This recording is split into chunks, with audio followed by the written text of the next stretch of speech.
കർത്താവായ യേശു ക്രിസ്തുവിന്റെ അതിപരിശുദ്ധമായ നാമം വാഴ്ത്തപ്പെടുമാറാകട്ടെ. അനുഗ്രഹിക്കപ്പെട്ടതായ നല്ലൊരു പുലരി കണ്ടുകൊണ്ടുവരാൻ വലിയവനായ ദൈവം നമ്മെ ഓരോരുത്തരെയും സഹായിച്ചു. അതിനായിട്ട് നമുക്ക് ദൈവത്തെ നന്ദിയോടെ സ്തുതിക്കാം. ഇപ്രകാരം ഈ പ്രഭാത സമയത്ത് എന്നെ ശ്രവിക്കുന്ന, എന്നെ കേൾക്കുന്ന, എന്നെ കണ്ടുകൊണ്ടിരിക്കുന്ന എല്ലാ ദൈവമക്കളെയും കർത്താവ് യേശു ക്രിസ്തുവിന്റെ നാമത്തിൽ ഇന്നത്തെ പ്രതിദിന ധ്യാന ചിന്തയിലേക്ക് സ്വാഗതം ചെയ്യുന്നു. എല്ലാവരും പ്രാർത്ഥനയോടെ ആയിരിക്കുക. ഇന്നത്തെ അല്പനേരത്തെ ചിന്ത നമ്മുടെ ജീവിതത്തിൽ ഒരു അനുഗ്രഹത്തിന് കാരണമായി തീരുവാനായിട്ട് കർത്താവ് സഹായിക്കുമാറായിട്ട് എന്ന് പ്രാർത്ഥിക്കുന്നു. ഇന്നത്തെ ധ്യാന ചിന്തയ്ക്കായിട്ട് നൽകിയിരിക്കുന്നതായ ഭാഗം എന്ന് പറയുന്നത് പല വിഷയങ്ങളിൽ അല്പാൽപം വൈദഗ്ധ്യം ഉള്ളതിനേക്കാൾ എന്നുള്ളതായ ഭാഗമാണ്.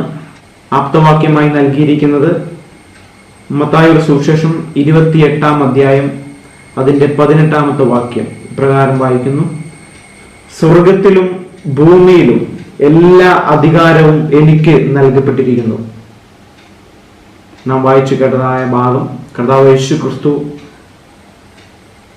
തന്റെ അവസാന നാളുകളിൽ കർത്താവായ യേശു ക്രിസ്തു സ്വർഗാരോഹണം ചെയ്യുന്നതിന് മുൻപായിട്ട് ശിഷ്യന്മാരോട് പറഞ്ഞായ ഭാഗമാണ്.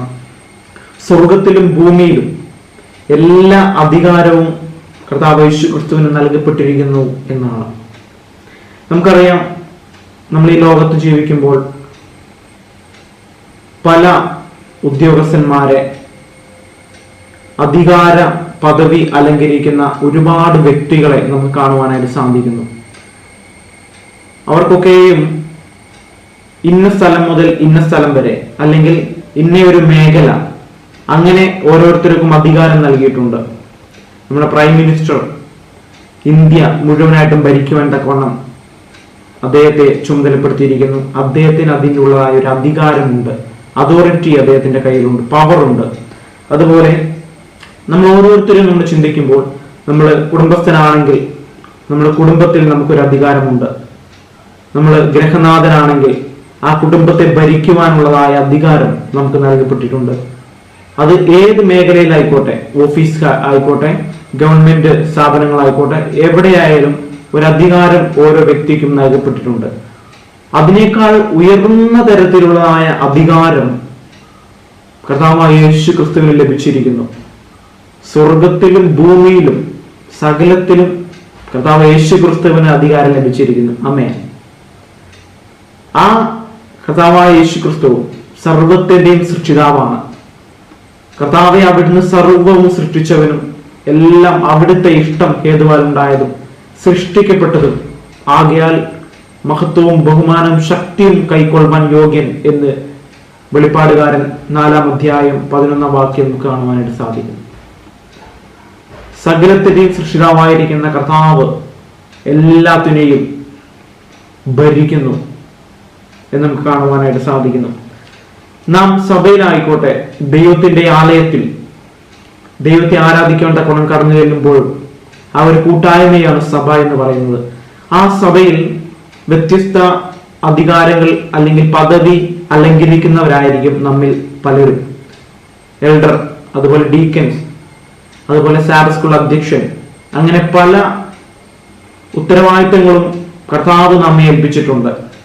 നാം തിരുവചനം വായിക്കുമ്പോൾ ആദിമ സഭയിൽ തിമോത്തിയോസിന് ലഭിച്ച അധികാരം കർത്താവായ യേശുവിലൂടെയുള്ള രക്ഷയെക്കുറിച്ചുള്ള അവന്റെ അറിവിനെ അടിസ്ഥാനമാക്കിയുള്ളതും നയിക്കപ്പെട്ടതുമാണ് എന്ന് ഇവിടെ രേഖപ്പെടുത്തിയിരിക്കുന്നു. അപ്പോസ്തലനായ പൗലോസ് ഇത് തിരിച്ചറിഞ്ഞ് ഇപ്രകാരം 2 തിമോത്തിയോസിന്റെ ലേഖനം 3-ാം അധ്യായം 15 മുതൽ 17 വരെ വാക്യങ്ങളിൽ നമുക്ക് വായിക്കുവാൻ തക്കം സാധിക്കുന്നു. ഇപ്രകാരം വായിക്കുന്നു: നീ പഠിച്ചും നിശ്ചയം പ്രാപിച്ചും ഇരിക്കുന്നതിൽ നിലനിൽക്കാം. എല്ലാ തിരുവെഴുത്തും ദൈവശ്വാസ്യമാകയാൽ ദൈവത്തിന്റെ മനുഷ്യൻ സകല സൽപ്രവൃത്തിക്കും വക പ്രാപിച്ചു തികഞ്ഞവൻ ആകേണ്ടതിന് ഉപദേശത്തിനും ശാസനത്തിനും ഗുണീകരണത്തിനും നീതിയിലെ അഭ്യാസത്തിനും പ്രയോജനമുള്ളത് ആകുന്നു എന്ന് നമുക്ക് തിരുവചന വേദഭാഗങ്ങളിൽ കാണുവാനായിട്ട് സാധിക്കുന്നു. നാം ഒരു സഭയിലായിരിക്കുമ്പോൾ നമ്മുടെ അടിസ്ഥാനം തിരുവചനമായിരിക്കണം. തിരുവചനത്തിൽ കൂടിയുള്ളതായ ഉത്തരവാദിത്തം നാം ഏറ്റെടുത്ത് നടത്തുക. അല്ലാതെ എനിക്ക് ഈ ഒരു അധികാരമുണ്ട്, അല്ലെങ്കിൽ എനിക്ക് ഇങ്ങനെ സഭയിൽ ഉയർന്ന സ്ഥാനം വേണം, എനിക്ക് ഈ ഒരു ലീഡർഷിപ്പ് എനിക്ക് വേണം എന്ന് പറഞ്ഞുകൊണ്ട് മോഹിച്ച് അധികാരമോഹികളെ പോലെ ആകാതെ എല്ലാം കർത്താവിൽ ഭരമേൽപ്പിച്ച് കർത്താവിന്റെ വചനത്തിനനുസൃതമായിട്ട് എല്ലാം നിയന്ത്രിച്ചു കൊണ്ടുപോകാനായിട്ട് നമ്മൾ ശ്രമിക്കുക. ഇന്നുള്ളതായ പല ആളുകളും അത്തരത്തിലുള്ള തിരുവചനം വേറെ സ്ഥലത്ത് മാറ്റിവെച്ച് അവരവരുടെ സ്വയത്തിൽ ആയി അവർക്ക് തോന്നിയതുപോലെ ഭരണം കാഴ്ചവെക്കുന്നതായിട്ട് നമുക്ക് കാണുവാനായിട്ട് സാധിക്കുന്നു. എഫേസ്യ ലേഖനത്തിൽ അപ്പോസ്തലൻ പൗലോസ് 4-ാം അധ്യായം 11-ാം വാക്യത്തിൽ രേഖപ്പെടുത്തിയിരിക്കുന്നത് കർത്താവ് യേശു ക്രിസ്തു ഇങ്ങനെ പറയുന്നു തന്റെ സഭയെ, അവൻ ചിലരെ അപ്പോസ്തലന്മാരായും, അവൻ എന്ന് പറയുന്നത് കർത്താവ് യേശു ക്രിസ്തുവിനെ, അവൻ ചിലരെ അപ്പോസ്തലന്മാരായും ചിലരെ പ്രവാചകന്മാരായും ചിലരെ സുവിശേഷകന്മാരായും ചിലരെ ഇടയന്മാരായും ഉപദേഷ്ടകന്മാരായും നിയമിച്ചിരിക്കുന്നു. എന്തിനു വേണ്ടി? ദൈവജനത്തെ വഴി നടത്തുന്നതിന് വേണ്ടി, സത്യം തിരുവചനത്തിൽ നിന്നും മനസ്സിലാക്കി കൊടുക്കുന്നതിന് വേണ്ടി.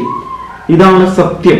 സഭയെ നയിച്ചു കൊണ്ടുപോകാൻ വേണ്ടി, കർത്താവിന്റെ ഇഷ്ടത്തിനനുസരിച്ച് എല്ലാം നല്ല രീതിയിൽ നടക്കുന്നതിന് വേണ്ടി കർത്താവ് യേശു ക്രിസ്തു സഭയ്ക്ക് നൽകിയതായ അധികാര ചുമതലകൾ.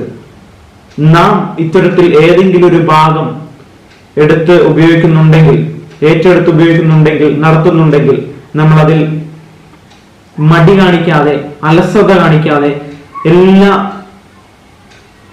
ആഴ്ചയിലും അല്ലെങ്കിൽ നമ്മുടെ സഭയിൽ നമുക്ക് നൽകിയിരിക്കുന്ന ഉത്തരവാദിത്വം അനുസരിച്ച് നമ്മൾ പ്രവർത്തിപ്പാനായിട്ട് ശ്രമിക്കുക. അത്തരത്തിൽ പ്രവർത്തിക്കുമ്പോൾ നമ്മുടെ അടിസ്ഥാനം തത്വം തിരുവചനമായിരിക്കണം. നമ്മൾ എന്ത് ചെയ്യാൻ പുറപ്പെട്ടാലും പ്രാർത്ഥനയോടെ ചെയ്യുക. അതുപോലെ നമ്മുടെ ജീവിതത്തിന്റെ അടിസ്ഥാനം തിരുവചനമായിരിക്കണം. ദൈവത്തിന്റെ കൽപ്പനകൾ ന്യായപ്രമാണങ്ങളായിരിക്കണം.